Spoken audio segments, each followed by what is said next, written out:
Nous voulons donc maintenant ouvrir la parole du Seigneur. C'est là aussi ce qui nous réunit, c'est ce qui nous rassemble ce matin. Et c'est de pouvoir chercher ensemble et essayer ensemble de grandir, de nous améliorer, de progresser, de s'édifier, de faire en sorte que notre foi ne stagne pas, notre compréhension de Dieu ne reste pas au point mort, mais bien au contraire que nous puissions enclencher, j'allais dire, la vitesse de l'enseignement, de la foi, de la connaissance de Jésus, et que cela puisse impacter toute notre âme, tout notre être. Plus je connais Dieu, plus ça va agir sur mon comportement, sur ma vie, sur mon état d'esprit, sur ma vision des choses, mais aussi mon approche des circonstances dans lesquelles je me trouve. Et le Seigneur est celui qui veut nous soutenir et nous fortifier. Nous avons pu voir encore dernièrement combien il est bon de favoriser l'intervention de Dieu dans nos cœurs, dans nos vies. Et c'est ce que nous voulons rechercher encore, c'est que Dieu puisse intervenir, pas simplement dans notre être, mais aussi dans nos maisons, mais aussi dans son Église. Et je voudrais partager avec vous cela et être dans la continuité de ce que j'ai pu partager ces jours passés avec l'Église. Peut-être, avant de lire un texte dans l'Évangile de Luc, faire ce rappel. Est-ce que vous pouvez, c'est ce que je vous posais comme question dimanche dernier avant la prédication, est-ce que vous pouvez témoigner d'une manifestation de la grâce de Dieu que vous avez eue en vous, dans votre corps, dans votre cœur, dans votre esprit, lorsque vous vous réunissiez dans ce qu'on appelle aujourd'hui, ici à Ganges, l'ancienne Église. Un fait qui vous a marqué. Et plusieurs ont pris la parole et certains ont fait mention d'un fait qui ne résulte pas simplement d'une sympathie humaine, d'une attention, d'une bienveillance, d'une expression pleine de bonté de la part de l'un ou de l'autre. Mais certains ont fait mention d'une intervention divine, d'une manifestation, j'allais dire, du sceau de Dieu, de la marque de Dieu, de l'empreinte de Dieu. Ce n'était pas humain, c'est quelque chose qui a amené un déblocage. C'est une action qui venait du ciel, qui a amené une guérison dans l'âme, une libération profonde, qui a amené peut-être aussi, je vais plus loin dans le développement, la repentance, la conversion, une rencontre avec Jésus, la compréhension que je ne peux pas vivre sans Jésus, sans sa présence.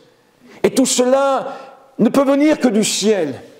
Tout cela ne peut venir que de Dieu pour chasser l'obscurité qu'il y a dans notre esprit, les ténèbres qu'il y a dans notre pensée, pour faire tomber les écailles de nos yeux. Ce n'est pas simplement un serrement de main, une bise qui fait que, eh bien, on est libéré profondément, mais c'est par la puissance du Saint-Esprit qui nous saisit et qui nous envahit, qu'il y a là vraiment une intervention divine.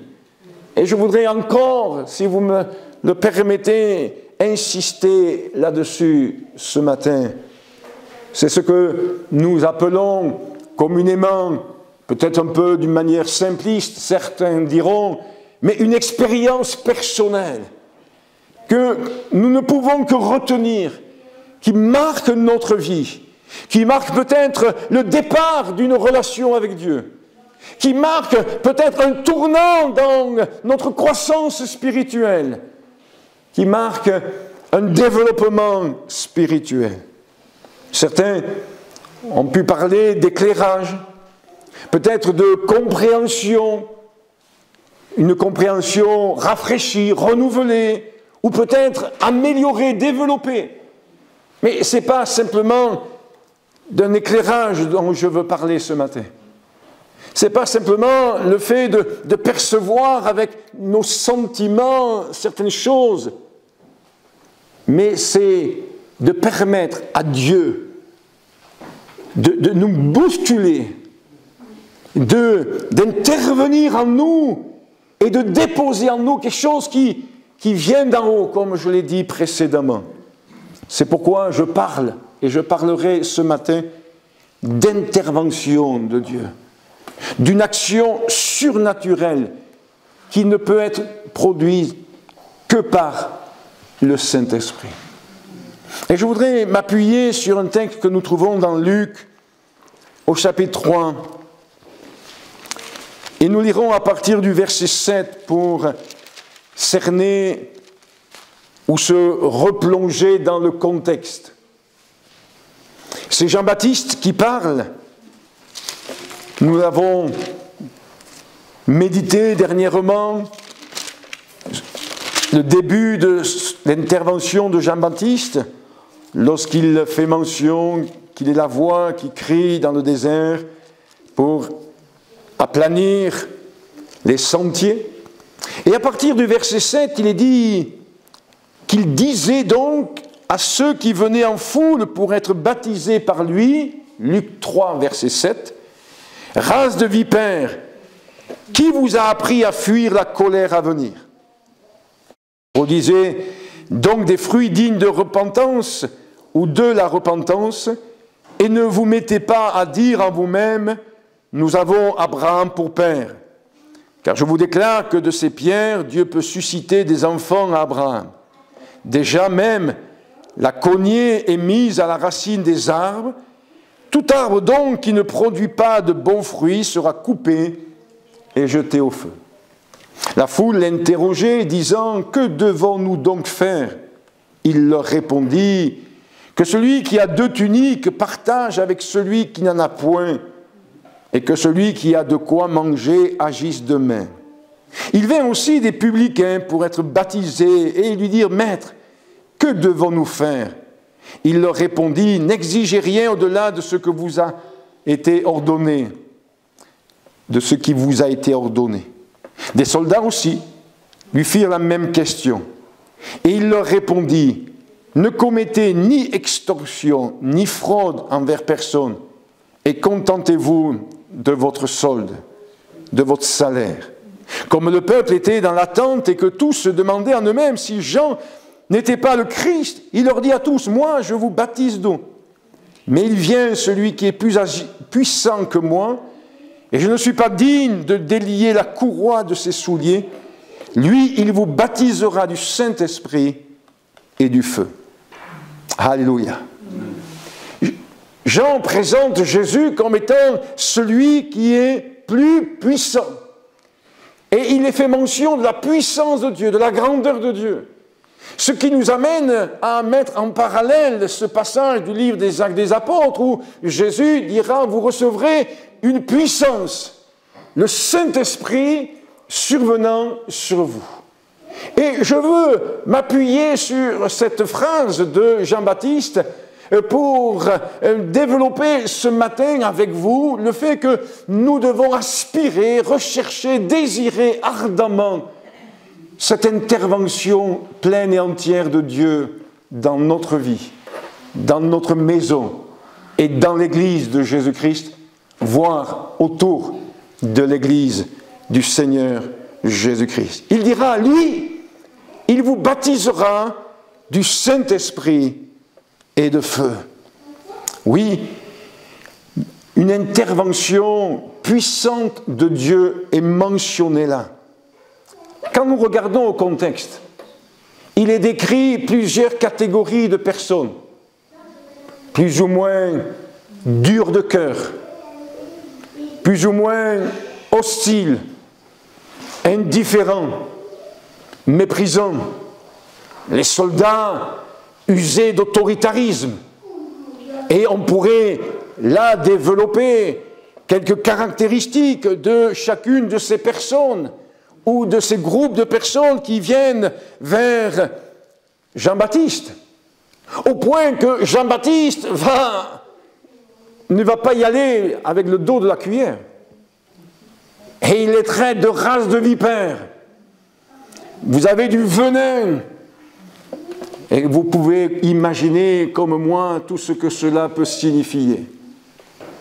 Et c'est pourquoi Jean-Baptiste insiste sur le fait de produire du fruit qui correspond à un changement, une transformation, à la repentance.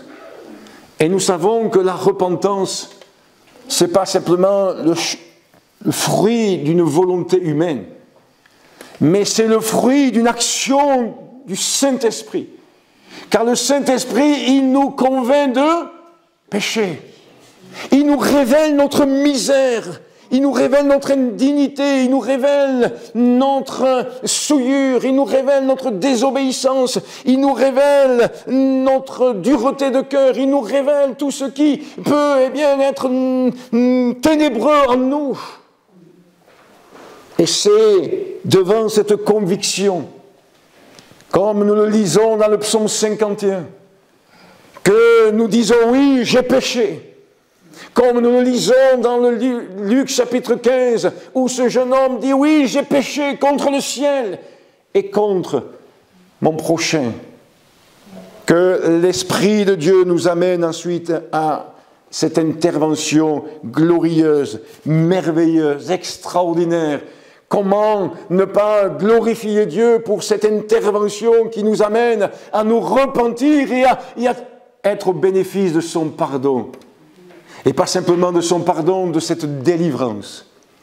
Le péché était attaché à notre corps, dira l'apôtre Paul dans Romains au chapitre 7. La loi du péché était là, et malgré le fait que nous voulions faire du bien, nous faisions le mal. Mais la loi de l'Esprit de Dieu, la loi de l'Esprit, la loi du Saint-Esprit, a triomphé de la loi du péché.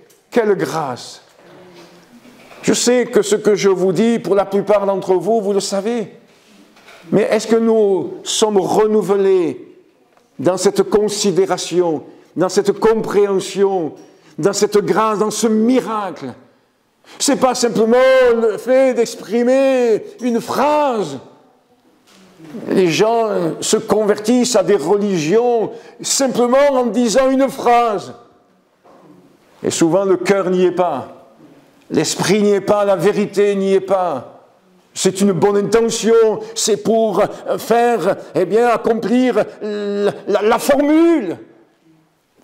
Mais lorsque nous nous convertissons, nous nous tournons vers Dieu. Lorsque nous vivons cette repentance, cette nouvelle naissance dont je parlais il y a 15 jours en arrière, en terminant le message comme dimanche dernier, c'est quelque chose de puissant. Et nous avons besoin de la puissance de Dieu.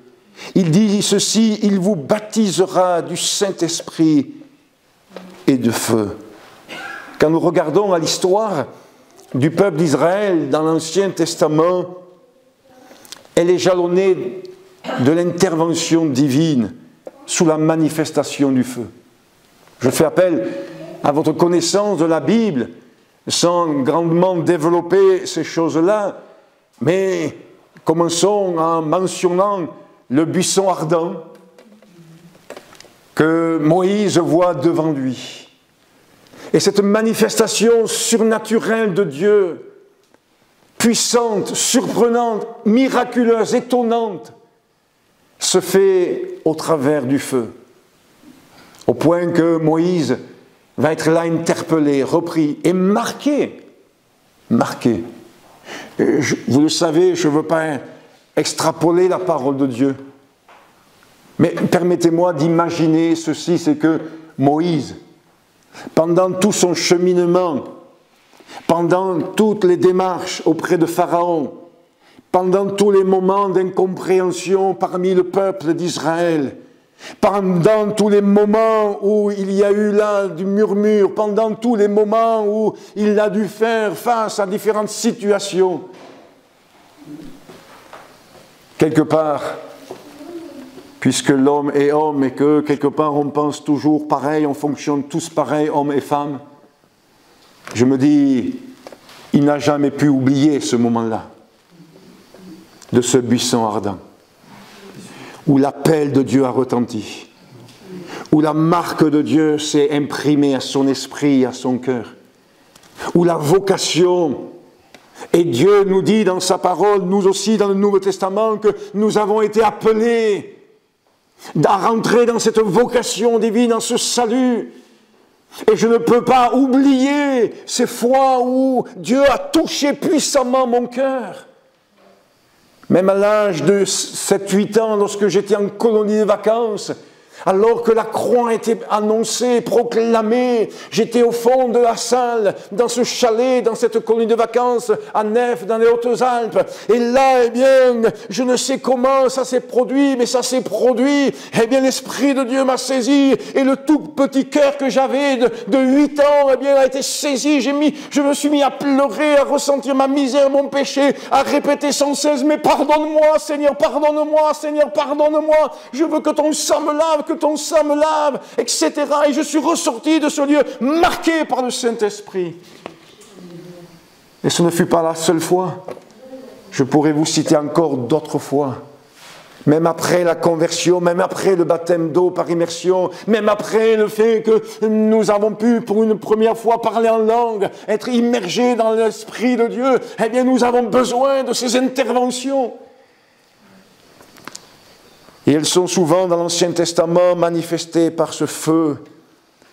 C'est pourquoi lorsque nous lisons l'histoire de Gédéon, vous trouverez cela dans le livre des Juges, et particulièrement je relève le chapitre 6 et le verset 21, où il nous est dit qu'un feu se produit surnaturellement pour consommer l'offrande. Et je relève ce terme surnaturellement. L'être humain, aujourd'hui, est très basique, très terre à terre. Même si on ne s'appelle pas Thomas, l'être humain aime bien se référer à cette phrase de Thomas avec, à mon goût, une mauvaise connaissance du contexte et du texte. Je ne vois ou je ne crois que ce que je vois. Mais voici que Gédéon a pu voir quelque chose de surnaturel. Et nous ne voulons pas rentrer dans une dimension spirite, mais nous voulons proclamer que par la foi en Jésus, oui, nous avons accès au surnaturel de Dieu. Il est où le surnaturel de Dieu dans votre vie, frères et sœurs? Il est où le surnaturel de Dieu dans ma vie? Il est où le surnaturel de Dieu dans l'Église? On aime bien que nos réunions soient bien carrées, bien organisées. Je suis sûr que si je retourne dans certaines assemblées, ça n'a pas beaucoup changé. Le début de la louange, telle sœur, tel frère, après c'est tel autre frère, telle autre sœur. Je me rappelle dans une église, je ne cite pas, où les 4-5 frères qui élevaient la voix pour commencer la louange, c'était d'un dimanche à l'autre, toujours pareil. Toujours les mêmes. On aime bien. Après, on est déstabilisé, perturbé. Pourquoi? Est-ce que le feu de Dieu, ce baptême de feu peut nous inonder encore aujourd'hui? Nos vies, nos cœurs. Que dire de Manoach et de sa femme, les futurs parents de Samson? Dans le livre de Juges aussi, au chapitre 13, versets 19 et 20, il nous est dit, il s'opéra un prodige pendant que Manoach et sa femme regardaient comme la flamme montait de dessus l'autel vers le ciel, l'ange de l'Éternel monta dans la flamme de l'autel. Il s'opéra un prodige. Lorsque Jean-Baptiste, j'allais dire l'apôtre, lorsque Jean-Baptiste dit, il vous baptisera du Saint-Esprit et de feu, c'est pas misérable. C'est pas médiocre. Excusez-moi de le dire comme ça, c'est peut-être pas français, c'est pas de la petitesse.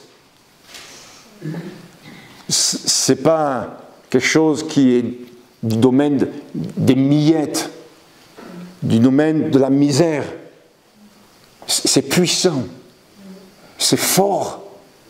Il vous baptisera du Saint-Esprit de feu. Et nous, on s'arrête simplement sur parler en langue. Mais est-ce qu'il y a eu cette effusion du Saint-Esprit, ce baptême? Je reviendrai sur ce mot baptême. Mais rappelons-nous ce qui s'est produit sur le mont Carmel.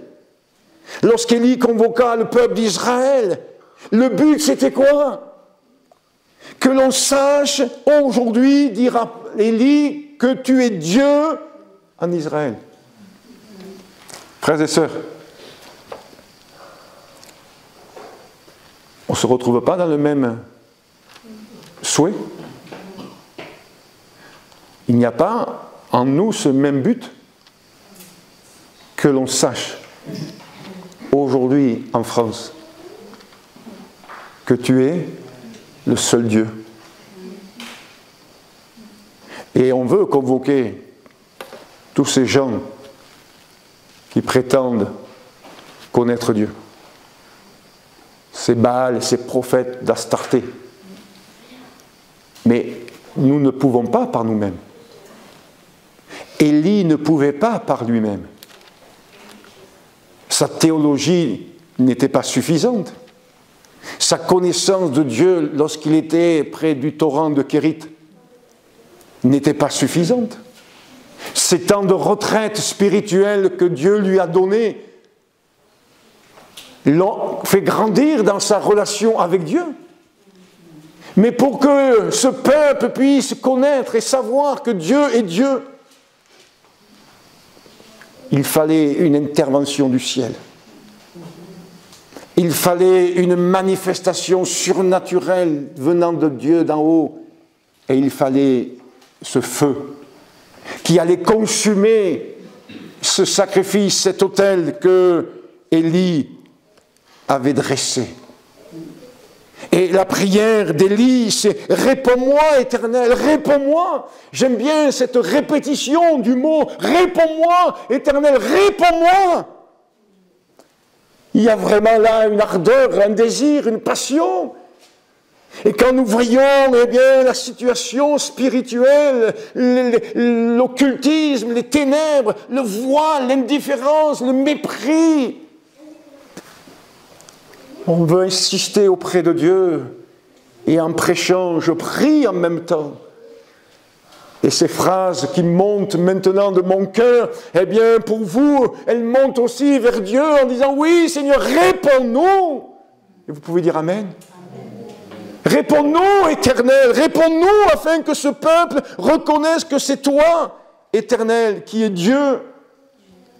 Et je souligne pour vous la suite de la prière, puisqu'Élie dit ceci, et que c'est toi qui ramènes leur cœur.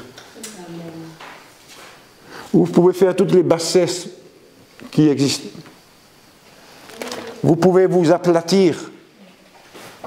Vous pouvez faire des compromis. Vous pouvez essayer de faire quoi que ce soit pour essayer eh bien, d'être agréable aux hommes, en pensant qu'ils vont par là eh bien, être touchés par la parole de Dieu. Non. Alors ce n'est pas dans notre langage et on ne va pas employer le même langage que Jean-Baptiste. On ne va pas dire aux gens que c'est des races de vipères. Mais le seul qui peut ramener les cœurs,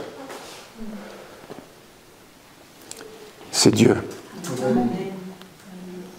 Et il nous a donné le Saint-Esprit pour qu'il se produise des choses surnaturelles. Et c'est pour cela que le titre du message, et il figurera sur la chaîne YouTube de l'Église, c'est « Favoriser l'intervention de Dieu ».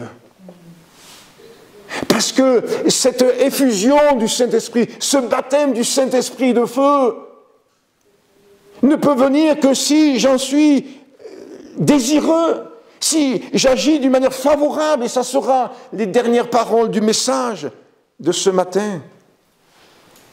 Alors, que dire, pour terminer ce premier point de l'intervention puissante de Dieu dans l'Ancien Testament, lorsqu'il y a ce sacrifice offert par David, alors que le jugement de Dieu s'exerce envers Israël à cause du dénombrement. 1 Chroniques, chapitre 21, verset 26. Il nous est dit, il invoqua l'Éternel, et l'Éternel lui répondit par le feu. il invoqua l'Éternel, et l'Éternel, pas un autre, Dieu lui-même, lui répondit par le feu, qui descendit sur l'autel de l'Holocauste. Un premier point un peu long, pour arriver à ce deuxième point sur ce que Jean-Baptiste va dire. Lui, il vous baptisera du Saint-Esprit et de feu. Il vous baptisera. Ce n'est pas un homme.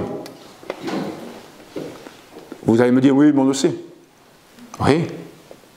Mais quand on voit l'histoire de la religiosité, l'histoire dite, entre guillemets, de l'Église, c'est des hommes qui ont consacré des hommes.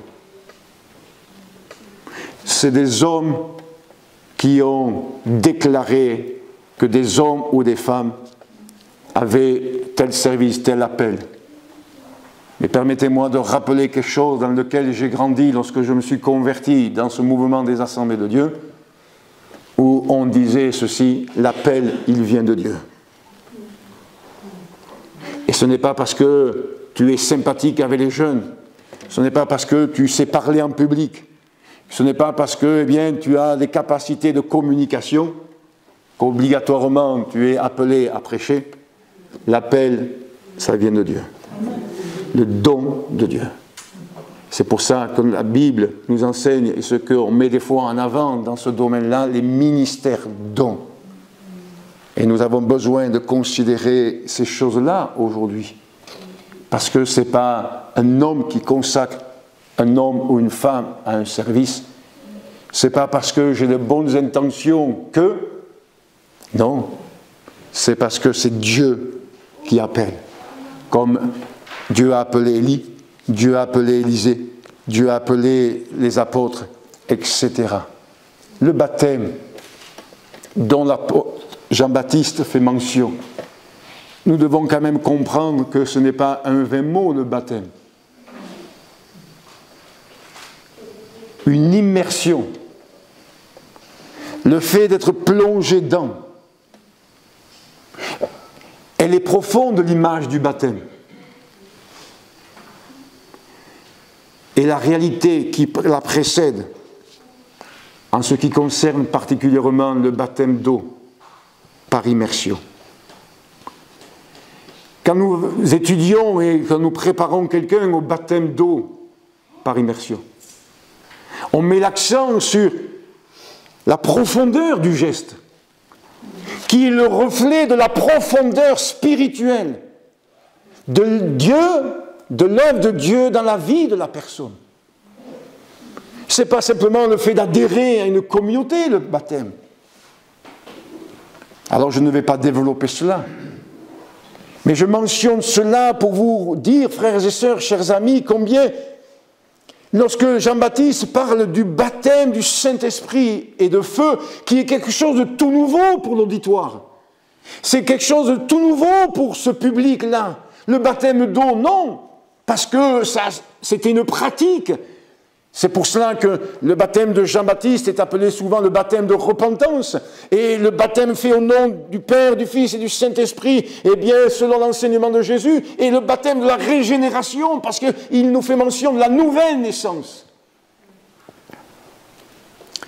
Alors, quand Jean-Baptiste emploie le mot baptême, en ce qui concerne le Saint-Esprit et le feu, c'est quelque chose qui est puissant, qui est fort, qui est glorieux.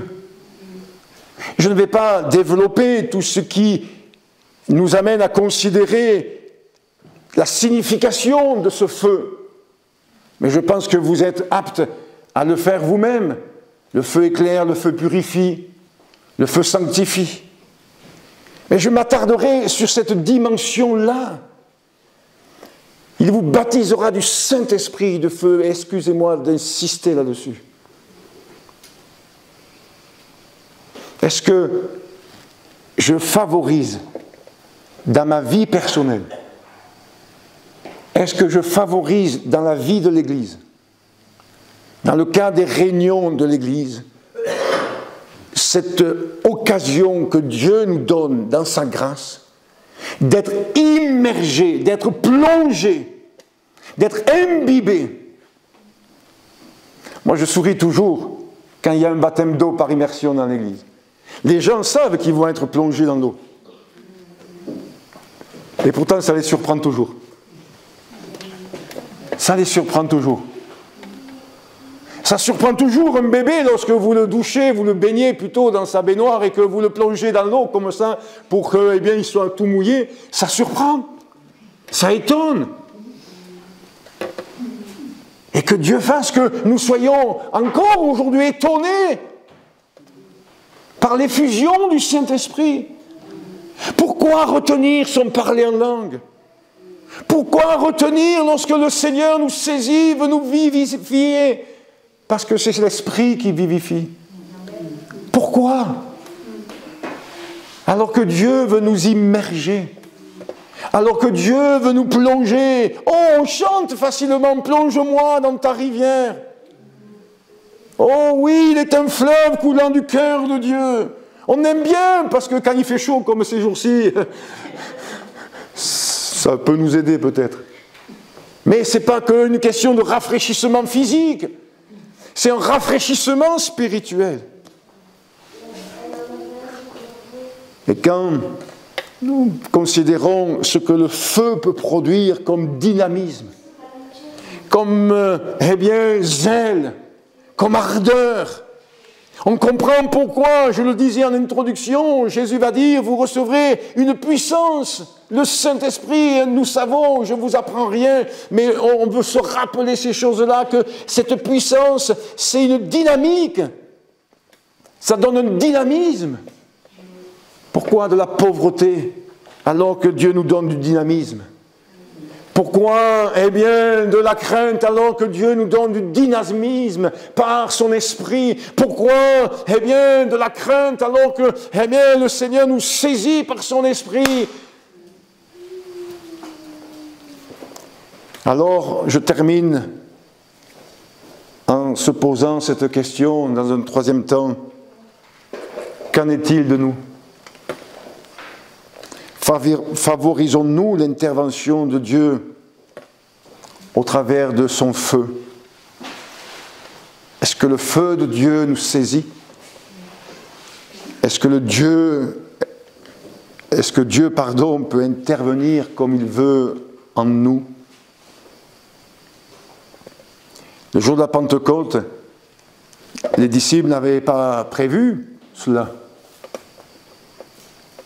Mais ils ont laissé l'Esprit de Dieu agir.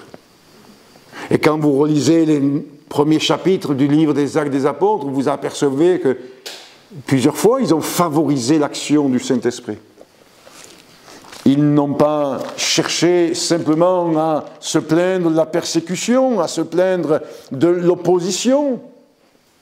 Mais après avoir mentionné ces choses-là dans la prière et dans une expression fraternelle, il nous est dit dans Acte 4, 31, quand ils eurent prié, le lieu où ils étaient assemblés tremblant, ils furent tous remplis du Saint-Esprit.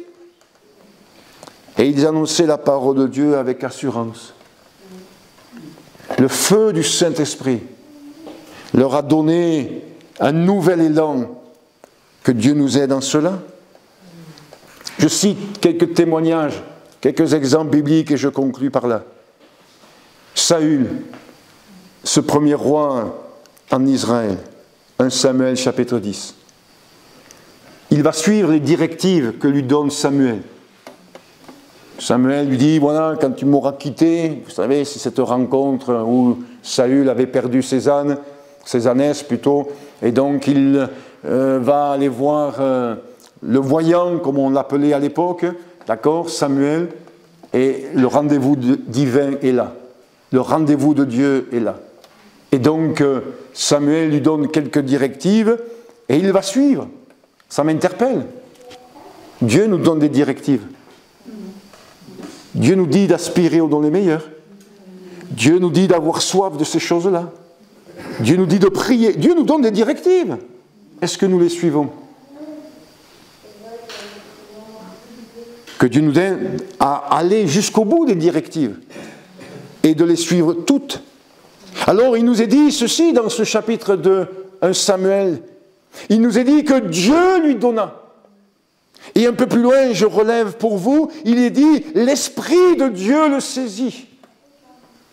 Ça m'encourage à vous partager ces choses-là parce que je me dis, oui, voici, Samuel a fait son travail.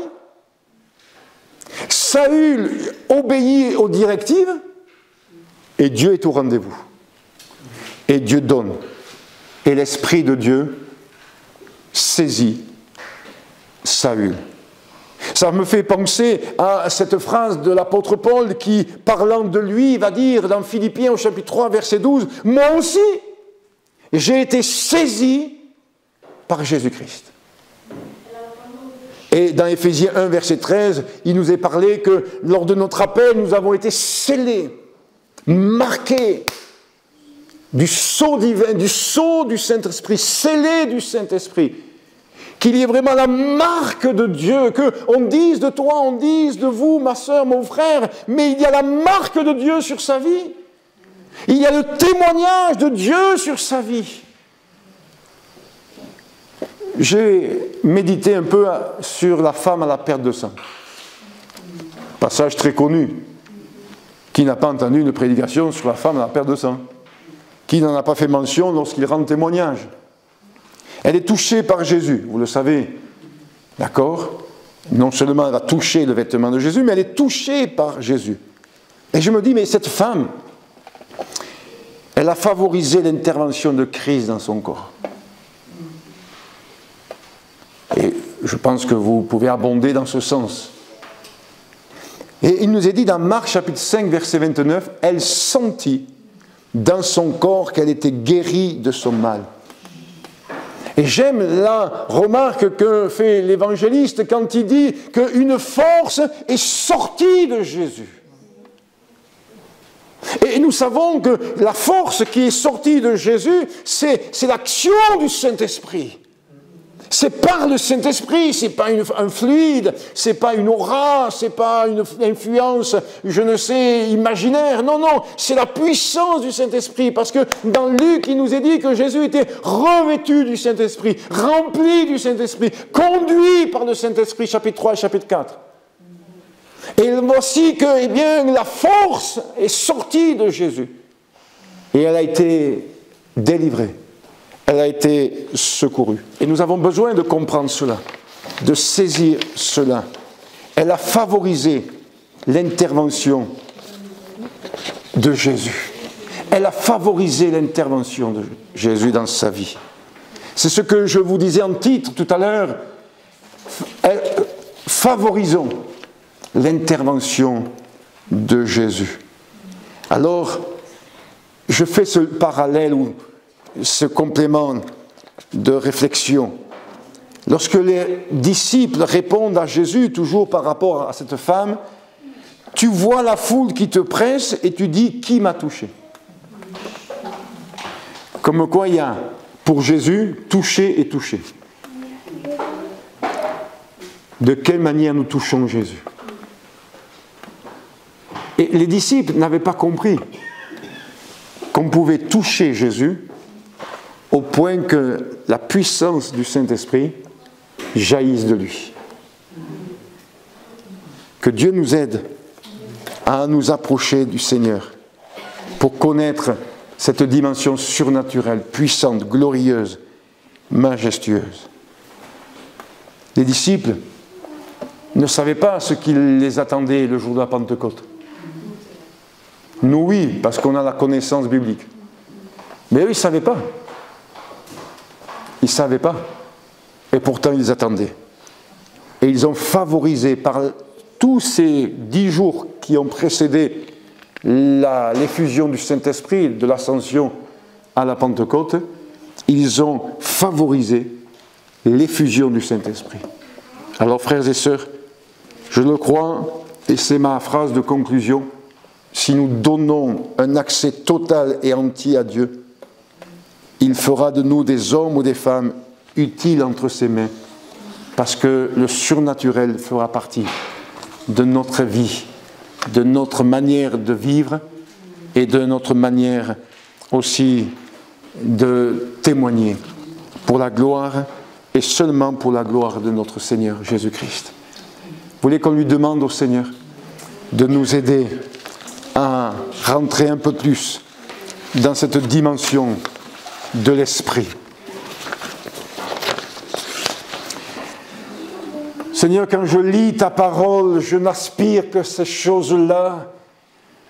Quand je lis la grandeur dans laquelle tu es prêt à faire entrer ton enfant, tes enfants, ton peuple, ton Église, je ne peux qu'aspirer à cela, à être assoiffé de ces choses-là, à être désireux de les vivre, de les connaître, de les expérimenter, de les voir. Parce que tu es le même hier, aujourd'hui, éternellement. Tu n'as pas changé. Il n'y a aucune nombre de variations en toi. Tu es le puissant, le glorieux, le majestueux. Et Seigneur Jésus-Christ, nous aussi, nous pouvons voir, eh bien, la puissance de Jésus. Oh, nous toucher, nous percuter, guérir le malade, renouveler celui qui est asséché spirituellement, abreuver celui qui est sec. Seigneur, envoie ton esprit. Envoie ce baptême du Saint-Esprit et de feu pour consumer dans nos vies, pour purifier nos vies, pour nous sanctifier, pour nous donner cette dynamique, mon Dieu, dans l'évangélisation, dans la prière, dans la louange, dans le témoignage. Mon Dieu, nous comptons sur toi et je te dis par la foi, merci, merci Jésus. Amen. Amen. Gloire à l'Éternel. Gloire à Jésus. Que Dieu nous aide.